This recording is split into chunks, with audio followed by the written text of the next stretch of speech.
The views and opinions expressed in this podcast are simply that, opinions. All are presumed innocent until proven otherwise in a court of law. Sensitive topics are discussed. Discretion is advised. On this week's CourtTV podcast, we dig deep into week 2 of testimony in the Derek Chauvin murder trial and the series of medical experts called by the prosecution to establish George Floyd's cause of death.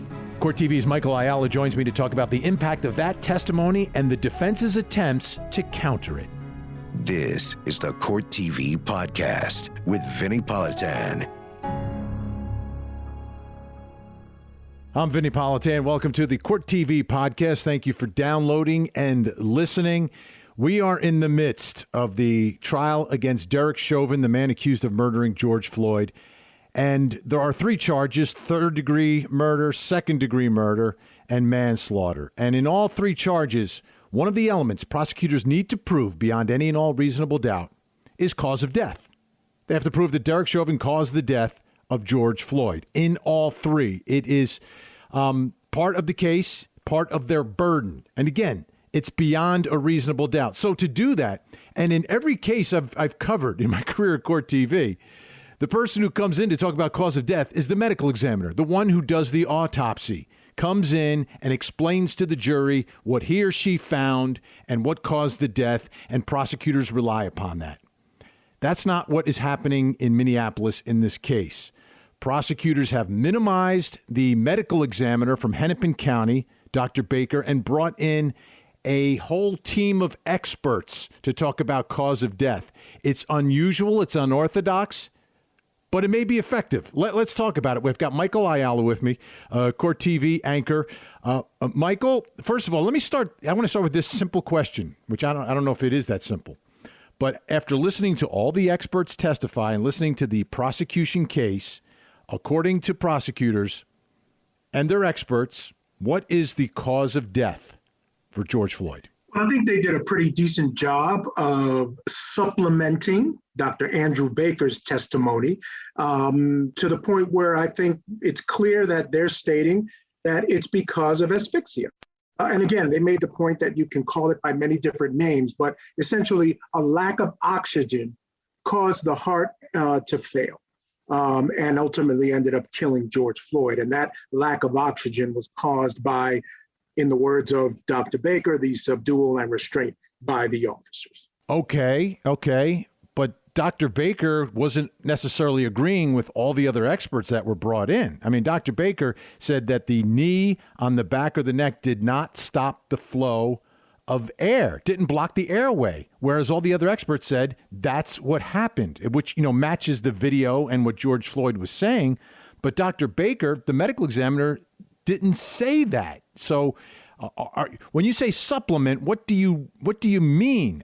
To me, there's a contradiction, and I'm a little worried about that. Well, what the prosecution was able to get him to say, he stuck to the line that the heart stopped due to subdual restraint and neck compression.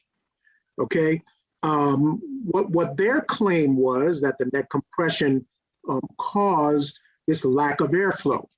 One of the things that they also got Dr. Baker to say was that in terms of cutting off air and what effect the positioning had on George Floyd and his ability to get air, he would defer to a pulmonologist. That wasn't something that he could opine on.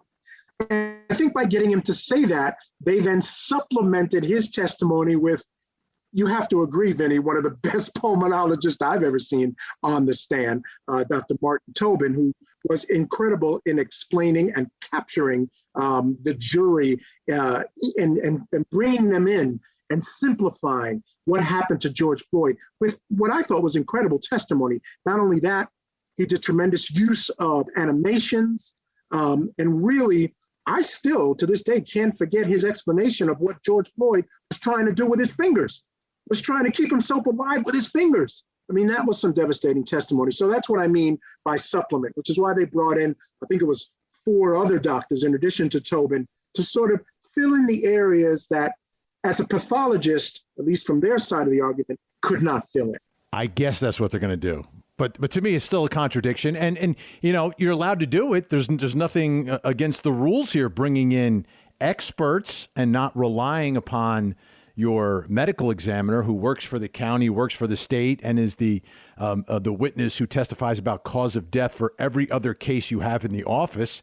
To me, it's just unusual. But you are 1,000% right that Dr. Tobin, the pulmonologist, was a phenomenal witness. He was unbelievable.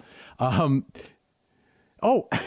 whole thing. Well, let's take a listen to Dr. Tobin here talking about what caused the brain damage and what happened to George Floyd. Yes, Mr. Floyd died from a low level of oxygen, and this caused damage to his brain that we see, and it also caused a PEA arrhythmia that caused his heart to stop. And by PEA, you mean pulseless electrical activity? Correct. It's a particular form of an abnormal beat of the heart, an arrhythmia, and a particular form of it. You were right about his voice. It's captivating. It's hard to... I mean, we've seen so many experts through the years, Michael Ayala, and this is one who I would put in the list of top 5 that I've ever seen in a courtroom. And I don't know how to explain it. He just kind of has it, right? That way of explaining, that way of saying what he's saying, and you're just following along. You're almost in a trance listening to this man. Yeah, I mean, he just had a way of. He felt like you were, obviously he's one of the smartest men on the planet, right? I mean, he took complicated, and I always said, you want to know how smart someone is, see how they explain something complicated and break it down into its simplest terms. So he did that incredibly well. But then you felt like you were talking to your grandfather. The way he spoke, it was so comforting. Just the entire package you could not have done better. Well, let me ask you this, because you and I have been working at CourtTV for many, many, many, many years, right? And following trials.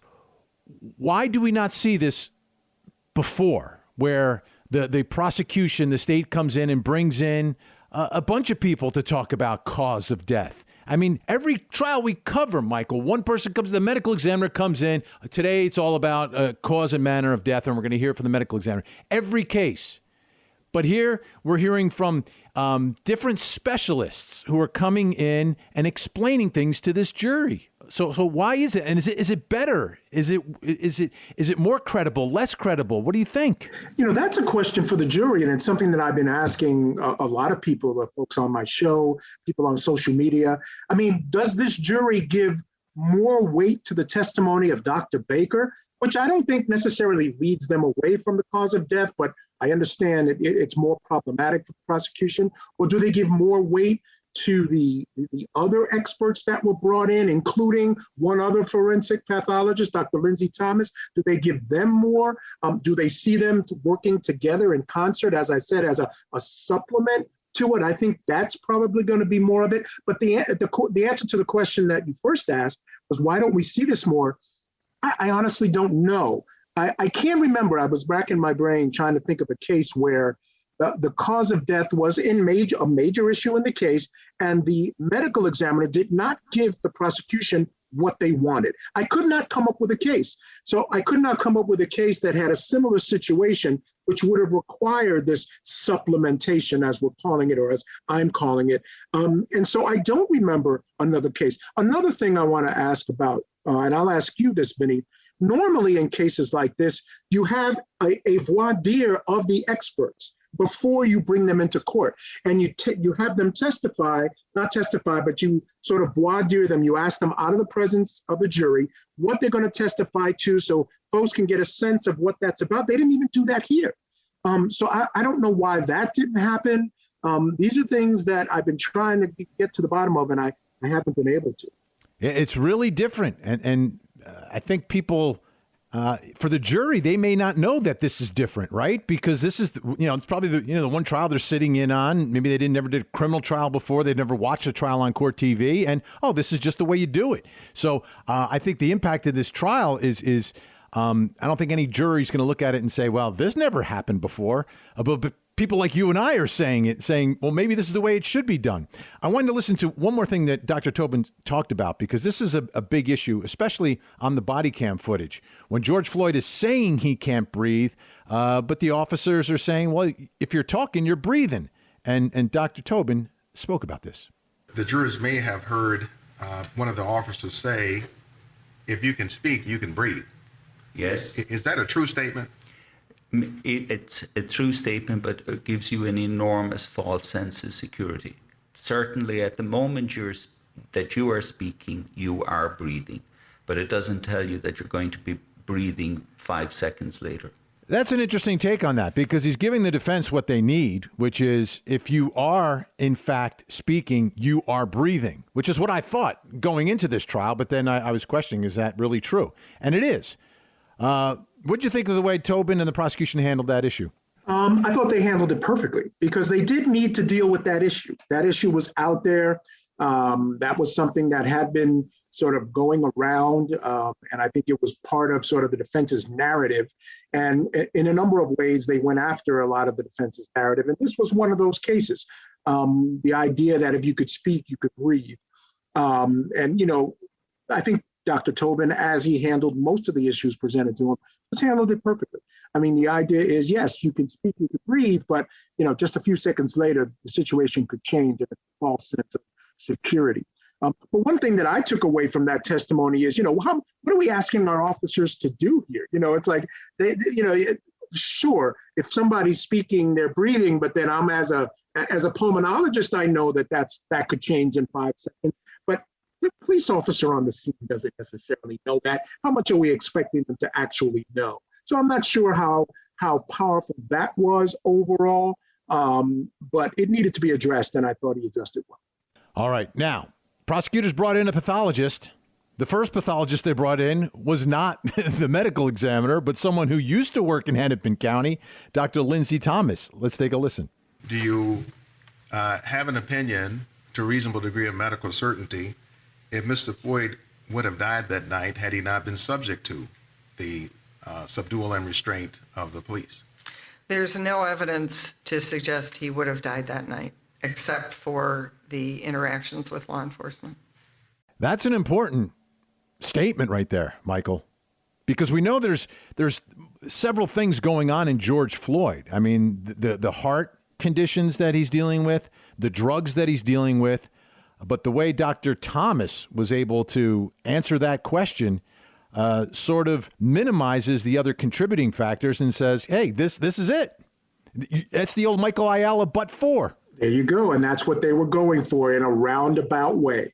That's exactly what they were getting for. Because I brought that up because at the end of the day, you can get into all these intervening, superseding causes, but juries are simple. They're just regular folks.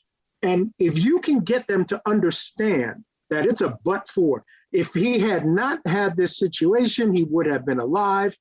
I think that's where you want to go with it. You may not want to state that specifically, but that's where you want to go. That's where Dr. Thomas took them very clearly and plainly. She didn't just minimize those other factors, Vinnie. She eradicated them. She was like, it didn't matter. A healthy person that day, subjected to the same thing that George Floyd was subjected to, would have not survived. And that's very clear and plain, and clearly what they were not going to get from their own forensics pathologist. So they brought their own in. And of course, the defense is going to say that when they do their closing arguments. But at the end of the day, she was very. She also had to face cross-examination, and Nelson, again, is focusing in on the heart condition of George Floyd and the drugs. And in this part of the cross, talks about his heart disease. Let's take the police out of this, and I'm going to ask you a hypothetical. Let's assume you found Mr. Floyd dead in his residence, no police involvement, no drugs, right? The only thing you found would be these facts about his heart. What would you conclude to be the cause of death? In that very narrow set of circumstances, I would probably conclude that the cause of death was his heart disease. I know what Nelson's trying to do, and I understand it. I just don't know if this was the best way to do it, because in front of the jury, you're creating a hypothetical that isn't this situation. and the jury's just going to say, yeah, well, okay, yeah. To me, I understand what he wants to get out, which is that he doesn't have to prove it beyond a reasonable doubt. It just has to be a reasonable alternative explanation for the death. And that's how he's trying to get it out this way. Do you think it worked? Because I thought he kind of fumbled it a little bit. Well, worked is a relative word. This guy's got difficult facts to deal with, Vinny, right? At the end of the day. But clearly what he's doing is just creating a scenario for this jury where each of the other individual situations going on with George Floyd, the drugs in his system, as well as his heart conditions, he's suggesting that both of them singularly could have killed him. That he's got the Dr. Baker saying that he has ruled folks as an overdose death based on the amount of fentanyl that was in George Floyd's system. And he's got this doctor who, again, remember, they're both prosecution witnesses. He's got them both to say that these underlying conditions that he's saying are contributing factors and perhaps more than substantial, because he is trying to undercut this idea of substantial, right? So if he can get these two other conditions to both be legitimate causes of death, then how do you then say that this third situation, this subdual neck restraint by the officers and specifically by Derek Chauvin, is a substantial factor when I've got two other factors that play into this cause of death? By definition, right? It's not substantial because I got three different things that could have caused his death and were legitimately, separately, could have caused his death. So I understand where he's going, and I think he's going to wrap this all up in his closing, and I think it's going to make a lot more sense. Yeah, but I think the hypothetical should not say, let's get rid of this, let's get rid of that. It should have been, here, hypothetically, you are given this information about George Floyd. Here's his blockages. Here's, whatever other factors. And then you ask, hypothetically, is that enough to kill someone? Is that, and he's dead, would that be enough for you to determine a cause of death? And by in the question taking things out, I think he set himself up, and then Blackwell, the prosecutor, destroyed him on redirect. Anyhow, we've got more to get to. We still haven't even talking about the medical. We're talking about cause of death, and we haven't even gotten to the medical examiner. That's the bizarre part of what's going on here. When we come back, we will listen to the medical examiner and then the closer for cause of death for prosecutors, who was just another phenomenal doctor who I've put his name in my black book in case I ever have issues with my heart. We'll talk about that next.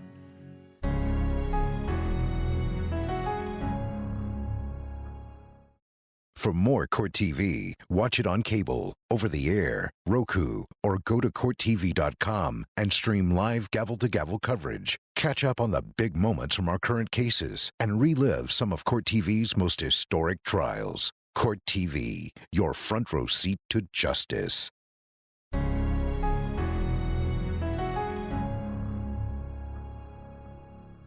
Had you seen any of the videos at the time you started your work? I have not. I was aware that at least one video had gone viral on the internet, but I intentionally chose not to look at that until I had examined Mr. Floyd. I did not want to bias my exam by going in with any preconceived notions that might lead me down one pathway or another. That is the medical examiner, Dr. Andrew Baker, explaining to the jury how he went about doing the autopsy of George Floyd. And I thought it was fascinating. I thought it gave him incredible credibility to be able to testify that way. But remember, prosecutors not 100% happy with Dr. Baker, which is why they brought in 4 other people to talk about cause of death. Extremely unusual. But Michael Ayala is still with us. Michael, I found Dr. Baker incredibly credible. I saw him as an independent person. I generally don't, I take a big grain of salt with experts because one side hires experts. They're always going to say what helps them. Another side hires experts. They're going to say what helps them. But, Dr. Baker, prosecutors always have to argue that the medical examiner doesn't work for us. And he doesn't. And it was really clear here that he doesn't work for the prosecutor. He's independent. He's going to be the only independent person in this trial talking about cause of death. Yeah, I agree with you. I think that's part of the reason why we saw the 5 other experts come in, because they knew that Dr. Baker was going to take the stand. He was going to sound credible. He was going to say the things that he said that might be difficult for this jury to decipher. But I remain steadfast in that he wasn't deadly to the prosecution's case. I think he said some things that they would have preferred he not say, but I think in the end, he was saying essentially the same thing he has always said. Again, the heart stopped, which everyone heart stops, right? So that's clear. And then his reasons for why the heart stopped was as a result of this subdual and restraint. And he was really not going to go much deeper than that. And I think the prosecution can clearly say to this jury that, his expertise only goes up to a certain level. And we brought in our other experts to take you to that next level, things that won't necessarily show up. And they did testify to this, the other experts, things that don't show up on during a autopsy. And so, yes, he was credible. I don't think he was deadly to the prosecution's case, but I disagree with you on one hand, and I want to get your opinion on this. When he did testify that the knee wasn't on the neck, I thought that affected his credibility, because one of the things that we saw the other doctor do, Dr. Tobin specifically, was he studied that tape. And he went through that tape with this jury. And I think his account of what happened on that tape is going to be the definitive account for this jury. By admitting he hadn't watched the tape before the autopsy, I get the sense, or at least I took away, he didn't really study the tape as much. And then later on, by saying the knee wasn't on the neck, which is inexplicable to me without any more explanation, I thought his credibility was hurt a little bit. I have seen the video from the reverse angle, and there are times where it doesn't even appear to be on the neck. I mean, it appears to be at the base of the neck, in between the shoulder blades. It's a very subtle difference between the two areas. But some of those still frames that the defense has pointed out, and I've looked at, it's not on the neck. It's clearly between the shoulder blades, and the highest I think you say is the base of the neck. No question. And you're credible because you use the operative words "at times." It's clear. And Eric Nelson did a great job by showing this, I forget what he called it, camera angle bias or whatever he called it. And I thought that was an effective use of those two cameras there. But there are clearly more than enough times and minutes during that tape where the knee is clearly on the neck, clearly. And you've got testimony from a number of bystanders right there at the scene telling you that the knee was on the neck. So again, I agree with you. There were the video and the comparison of the still frame from the two different angles was effective, but I think the operative word is at times. Well, we shall see. I think the jury is not going to rely upon anyone else telling them where the knee is. I think they will just rely upon their own interpretations of it, and it'll be up to the attorneys to point them in the direction and where to look and at what points of the video you can actually see it. But we'll see how that all goes. But again, Dr. Baker, the main difference between him and the other experts who were hired by the prosecution, whether or not they got paid or not, but were hired by the prosecution, all said that the airflow stopped. And that was consistent with George Floyd saying, "I can't breathe," and consistent with what everyone was saying when we saw the viral video.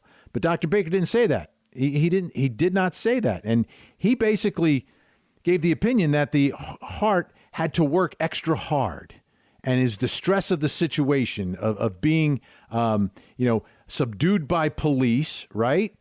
So the question that I think Dr. Baker raises for the defense is, well, was it really the actions of Derek Chauvin? Well, it wasn't him cutting off air to Derek Chauvin for George Floyd to breathe. I mean, Dr. Baker clearly told you that did not happen. So he was not cutting off his air supply. Dr. Baker says no. Then all of a sudden, now the focus goes directly on the heart and the flow of blood to the heart. And that is where the opening is for the defense when it comes to heart disease and the impact of fentanyl.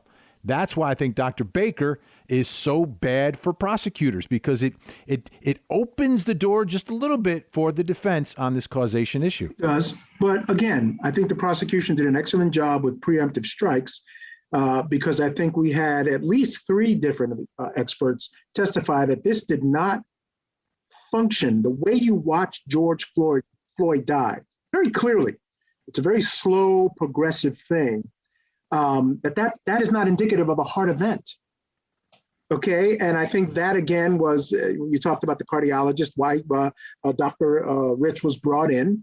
Part of what he was doing there was explaining that this did not happen the way you would expect a heart event to happen. And the circumstances surrounding it, the physical nature of George Floyd and his symptoms and the problems that he had didn't necessarily support that conclusion. And I think by opening the door with Dr. Baker saying, hey, you'll have to go to a pulmonologist to go deeper into this whole inquiry. I think by proxy, he's saying you go to specialists. So you got the pulmonologist and the cardiologist. So yes, I think there are parts of his testimony which open a door slightly for the defense, but I don't think it was devastating.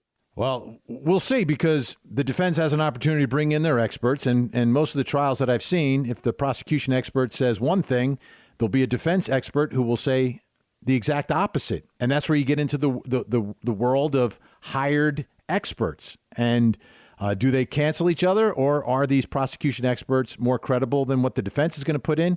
We'll see. We'll see. But to me, the one independent person is Dr. Baker. Now, one more thing that Dr. Baker talked about was fentanyl. Let's listen to that. Have you certified deaths by overdose? Hundreds of times a year. Have you certified deaths as an overdose where the level of fentanyl was similar to the level of fentanyl in Mr. Floyd? Yes. Have you done so where levels were lower? Yes. Or were higher? Yes. What's the lowest level of death by fentanyl overdose that you have certified?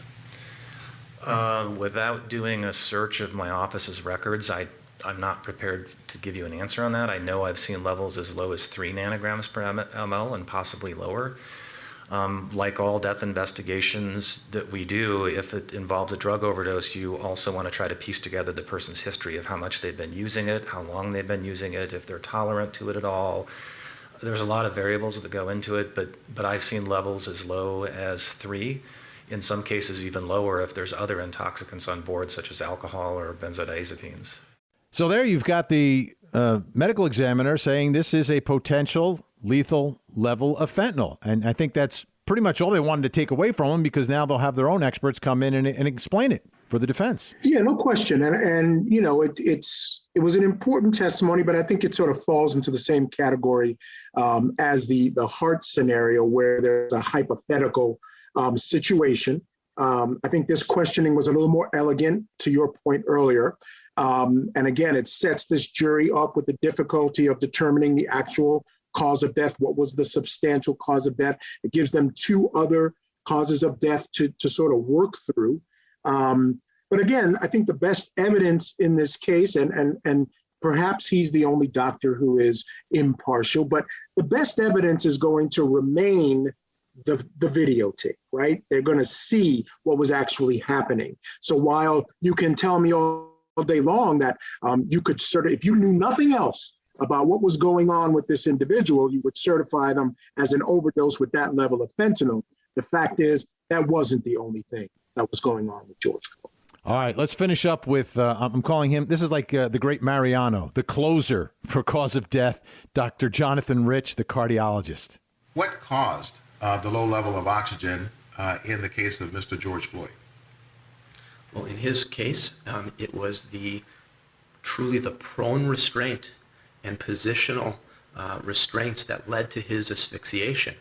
In a nutshell, he was just simply unable, using all of his muscles of respiration, his chest wall, what we call accessory muscles of respiration, which are extra muscles that will be triggered in the event that you're having trouble breathing. He was trying to get in enough oxygen, and because he was unable to, because of the position that he was subjected to, as we just discussed, the heart thus didn't have enough oxygen either, which then means the entire body is deprived of oxygen.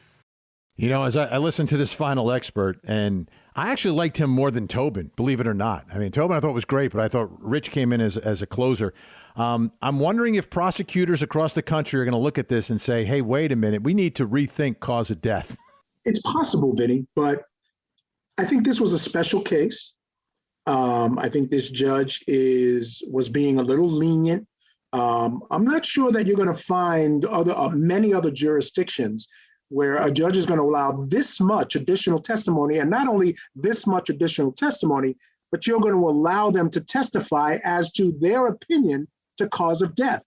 I can't stress enough to our listeners how odd that is and how objectionable it is, even though no objections were made. Again, this is what I was talking about earlier, in that normally there's this voir dire of these experts to get a sense of what they're going to testify to, and then the parties will argue over how far they can go. And a defense attorney will always say, you are not qualified to opine on cause of death. So it was odd in that sense, and that's par for the course in this case, but I'm not sure you're going to see this as a trend for those reasons. All right, Michael Ayala, great stuff. Appreciate it. I know you got a lot of work to do to get ready for your show. You got to go on the air and of course, continue to watch the trial. Thanks so much, Michael. All right, brother. Appreciate it. Have a great one. All right, folks. As Michael said, this is so unusual. This is bizarre. But when we come back, I'm going to tell you why I really don't like what prosecutors did here. It could be very effective in this case, but there's a bigger picture, and I think this was a bad decision by prosecutors to undermine and supplement the county medical examiner. We'll talk about that next.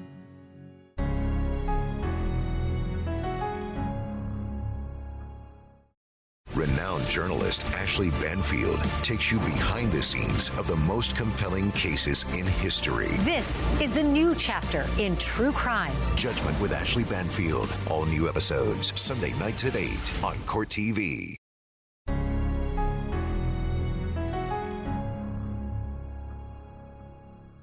So prosecutors brought in all these extra experts to talk about cause of death. And as we've been saying throughout this entire podcast, this is extremely unusual, unprecedented.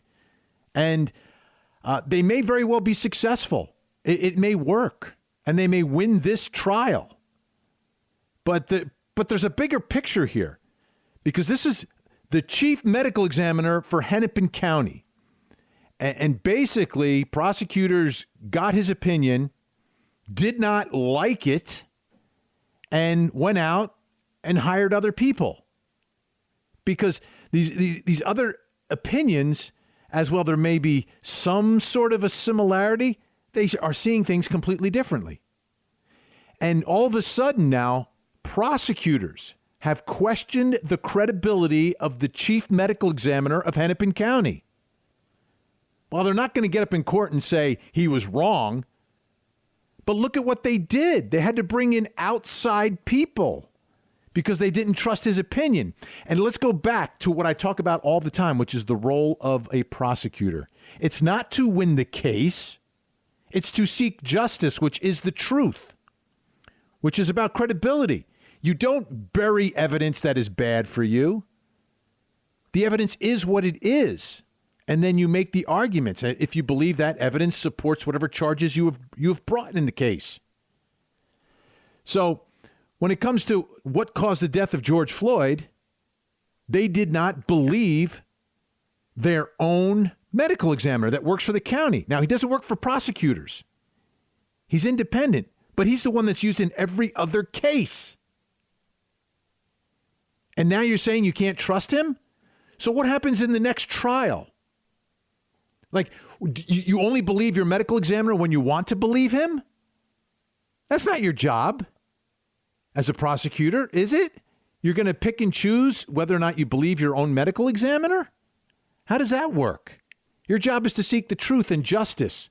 And you're going to decide independently what justice is? You, as a lawyer, are going to say, well, listen, Mr. Medical Examiner, your findings don't jive with my theory of the case, so I'm going to get somebody else who will. That's what defense attorneys do. That's what criminal defense attorneys do. They go out and hire the experts to refute whatever the medical examiner is saying.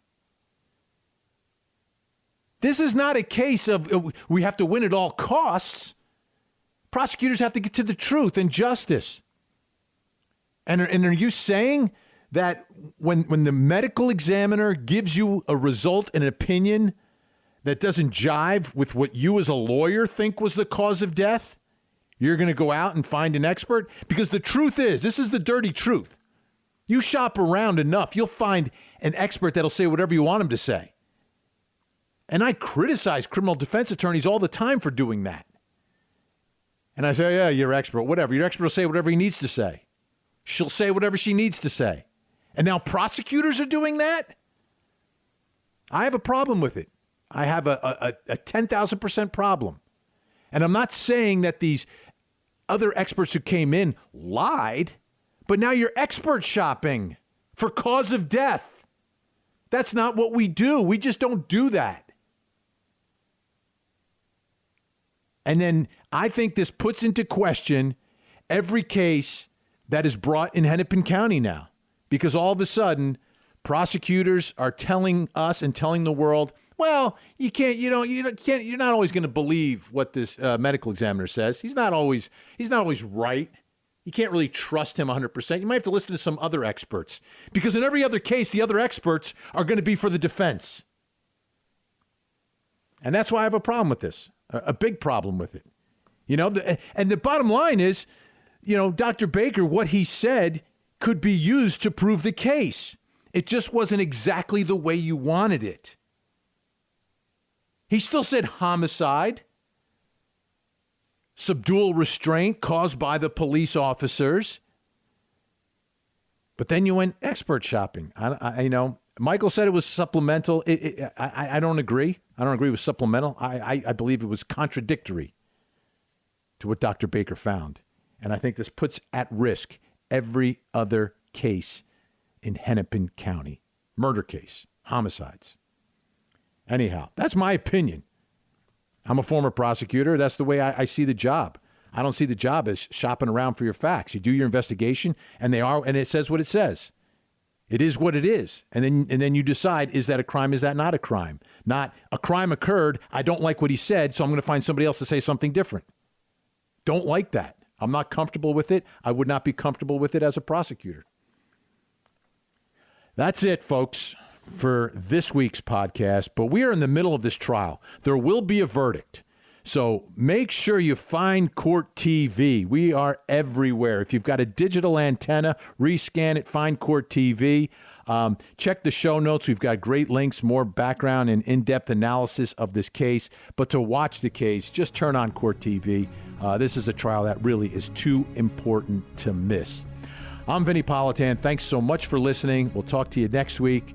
And one more thing. Don't forget to hug the kids. This podcast is a production of CourtTV. Go to CourtTV.com for more content, trials on demand, and to find out how to watch CourtTV in your area.